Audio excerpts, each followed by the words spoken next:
रहमल्लाहु मन क़रअल फ़ातिहा।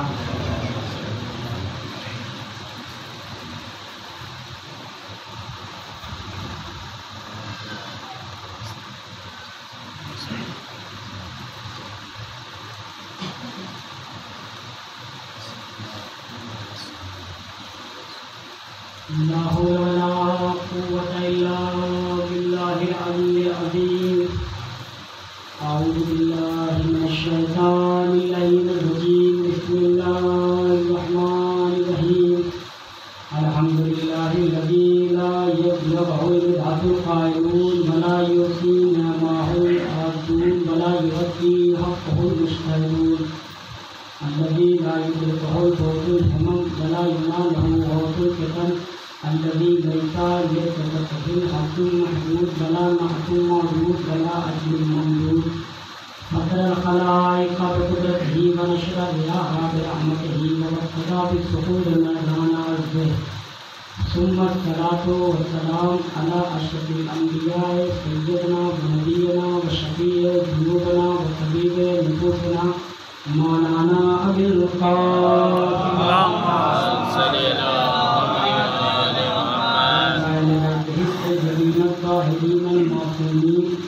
अम्मा बाद फ़क़द क़ाल अल्लाहु तबारक व तआला फ़िल क़ुरानिल मजीद व हुवा अस्दक़ुस सालिहीन व क़ौलुल हक़। बिस्मिल्लाहिर रहमानिर रहीम। वल अस्र इन्नल इंसाना लफ़ी खुस्र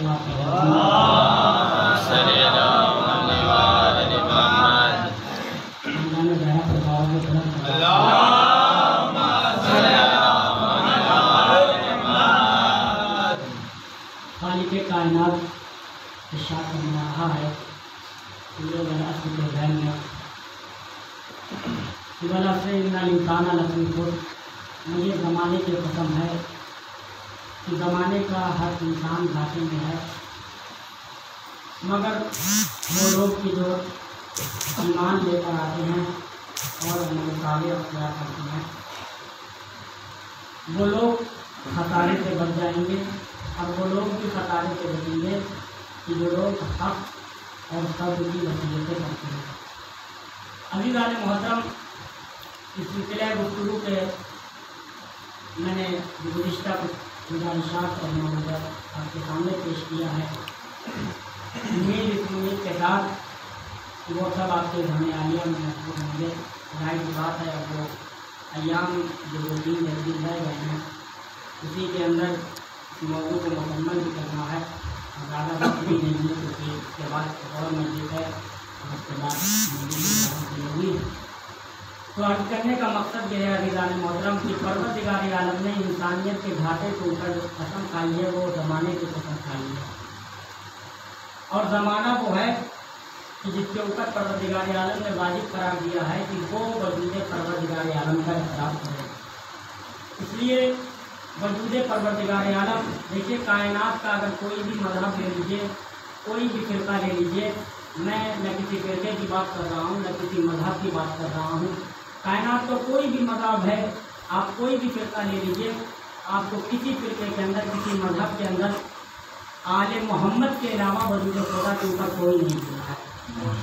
अज़ीज़ान मोहतरम, इसलिए कि हमारे वहाँ जो 4 सबसे अहम किताब है उसमें सबसे पहली किताब है जिसका नाम है उसूल काफ़ी, और उसके जो मुअल्लिफ़ है शेख याकूब कुलैनी अलैहिर्रहमा, उन्होंने जो पहली जिल्द लिखी है और उस पहली जिल्द के अंदर जो उन्होंने पहला बाब बनाया है उस बाब का नाम ही उन्होंने किताब तौहीद लिखा है। तो अज़ीज़ान मोहतरम, अर्ज़ करने का मकसद ये है कि दुनिया के मज़हबों में न तौहीद के ऊपर आपको डिटेल मिलेगी, न वजूद खुदा के ऊपर तफसील मिलेगी। सिर्फ़ और सिर्फ हमारे यहाँ है, और वो भी हर एक की ज़बान से नहीं है बल्कि आले मोहम्मद की ज़बान से है। और अज़ीज़ान मोहतरम, कोई बोले भी तो कैसे बोले, इसलिए कि बोलने के लिए पहचानना ज़रूरी है, और कायनात में अल्लाह को आले मोहम्मद के अलावा कोई पहचानता भी नहीं है। अज़ीज़ान मोहतरम, इसलिए कि एक दिन मौलाए कायनात कूफे के मिंबर पर खुतबा दे रहे थे और वजूद खुदा के ऊपर इमाम गुफ्तगू कर रहे थे। करते करते जब इमाम गुफ्तगू कर रहे थे, एक शख्स आया और आके कहने लगा कि मौला, आप वजूद खुदा के ऊपर बोल रहे थे, ये बताइए कि आपने अपने खुदा को देखा है? तो एक मरतबा मौला ने उसकी आंखों में आके डाल करके कहा कि देख, जिसको मैंने अपनी आंखों से नहीं देखा है उसकी इबादत अली करता भी नहीं है। अज़ीज़ान मोहतरम, तो जैसे ही उसने ये सुना, कहा मौला अभी पिछले खुतबे में आपने ये कहा था कि परवरदिगार आलम वो है कि जो जिस्म जिस्मानियत से मुबर्रा है, उसको देखा नहीं जा सकता है। एक मतलब मौला ने कहा शायद तूने मेरे जुमले को समझा ही नहीं। मेरा कहने का मकसद ये है कि मैंने अपने खुदा को इन ज़ाहिरी आंखों से नहीं बल्कि बातिनी आंखों से देखा है। एक सलवात पढ़ दे मोहम्मद।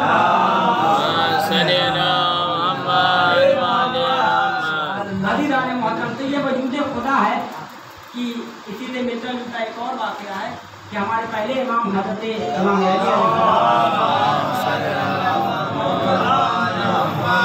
देखिए, इमाम ने कहते अपने वजूद के ऊपर दलील दिया है कि आया एक शख्स तो कहने लगा कि मौला मैं खुदा को नहीं मानता हूँ, मुझे वजूद खुदा के ऊपर दलील दीजिए। मौला ने कहा देख, मैं तुझे ये बाद में बताऊंगा कि खुदा है या नहीं है, पहले मुझे ये बता कि तू है या नहीं है। तवज्जो करिएगा। इमाम ने कहा पहले मुझे तू ये बता कि तू है या नहीं है। तो कहता है कि मौला मैं हूँ। एक मतलब मौला ने उससे दूसरा सवाल पूछा कि जब तू है तो ये बता क्या तू पहले से था या तुझे पैदा किया गया है। एक मतलब कहता है कि मौला नहीं, मैं पहले से नहीं था, मुझे तो पैदा किया गया है। एक मतलब मौला ने कहा ये बता जब तू पहले से नहीं था, तुझे पैदा किया गया है, तो ये बता क्या तूने अपने आप को पैदा किया है या किसी और ने पैदा किया है। समझो करिएगा। तो वो कहता है कि मौला मैं कैसे अपने आप को पैदा कर सकता हूँ, मेरा पैदा करने वाला कोई और है। तो इमाम ने कहा कि तू जो कोई और की बात कर रहा है उसी उम्मीद का नाम खुदा है।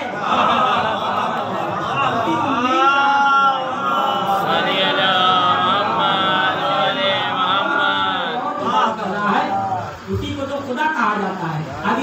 इसलिए कि आले मोहम्मद के अलावा कायनात में कोई भी तौहीद के ऊपर नहीं बोला, आले मोहम्मद के तो बोले हैं। और इसी से बिल्कुल मिलता जुलता देखिए, इमाम ने इमामत का काम क्या था, रिसालत का काम था रिसालत को हम तक पहुँचाना। लेकिन इमामत को जो सिलसिला अल्लाह ने रखा है वो इमामत का सिलसिला इसलिए रखा है कि जिस दीन को रसूल हम तक छोड़ करके गए थे उस दीन को पाए तकमील तक पहुँचाएँ। ये काम अल्लाह ने इमामत के हवाले किया है। छठे इमाम के ज़माने का ये बहुत मशहूर वाक़या है और ये वाक़या आपको बहुत बड़ी किताबों का हवाला नहीं दूंगा। हमारे वहाँ जो तंजीमुल मकातिब की किताबें चलती है उसके दूसरे क्लास के अंदर की जो किताब है उर्दू, उसके अंदर भी ये वाक़या लिखा हुआ है। मैं चाहता हूँ हो सकता है आपका सुना हुआ भी हो, लेकिन एक बार अपने छोटे भाइयों के लिए मैं ये वाक़या अर्ज़ करना चाहता हूँ कि छठे इमाम के ज़माने में एक जादूगर आया, तवज्जो करिएगा, और आके कहता है कि मौला आपने ये कहा कि खुदा वो है कि जो रूहों को पैदा करता है। तो मौला ने कहा बिल्कुल मैंने कहा है कि खुदा वो है कि जो रूहों को पैदा करता है। एक मरतबा उसने अपने सामान से कुछ शीशियों को निकाला और उस शीशियों के अंदर उसने पहले से निजासतें और गिलावतें निकाल करके उसके अंदर रखी हुई थी। उसने उन शीशियों को निकाला और चूंकि जब गिलावत किसी एक चीज़ के अंदर ज़्यादा दिन तक रह जाती है तो उसके अंदर से छोटे छोटे कीड़े पैदा होने लगते हैं। तो उसने उस शीशी को खोला और शीशी को खोलने के बाद इमाम के सामने फेंका तो उसके अंदर से छोटे छोटे कीड़े निकले। एक मतलब वो कहता है कि अगर रूहों का पैदा करने का काम अल्लाह का है तो इन सब का खालिक मैं हूँ। तवज्जो, तो मुझे खुदा कहिए। तो इमाम ने जैसे ये सुना कहा अच्छा मैं तुझे मान लूंगा कि तू इन सब का खुदा है, पहले मुझे ये बता कि इसके अंदर कितने नर है कितने मादा है। क्या कहने? इमाम ने कहा पहले मुझे ये बता कि इसके अंदर कितने नर हैं कितने मादा हैं कितने मुज़क्कर हैं कितने मुअन्नस हैं। तो कहता है कि मौला मैं ये नहीं बता सकता। तो एक मरतबा इमाम ने दस्ते खैबर की उंगलियों में मीरात में दी गई उन दो उंगलियों को उठाया और उंगलियों को उठाने के बाद इमाम ने इशारा किया। इमाम का इशारा करना था कि नर अलग हो गए मादा अलग हो गए। क्या कहना? इमाम ने जैसे ही इशारा किया तो कहता है कि मौला ये क्या है। कि इमाम ने कहा ये तो तुझे समझा ही नहीं कि तू जिसको खुदा बनना कह रहा है हमारे वहाँ ये काम बंदों का होता है। एक सलावत पढ़ दे मोहम्मद।